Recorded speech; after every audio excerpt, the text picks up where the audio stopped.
कैसन लागल बताबे। एकदम हल्का लागल जी। ए ठेंगा ठकत नहीं हस ना। ए तोला कैसन लागे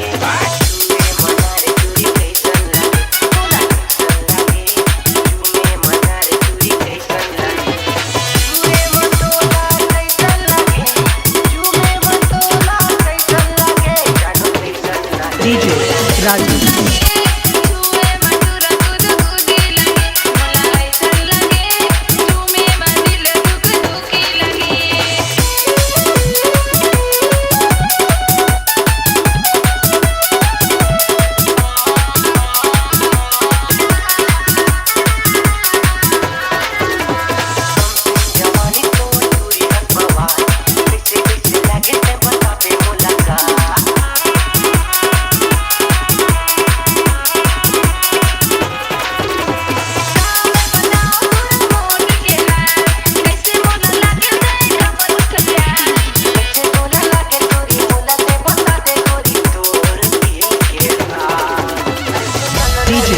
राजू चल हट ऐसे में मार खाबे ते।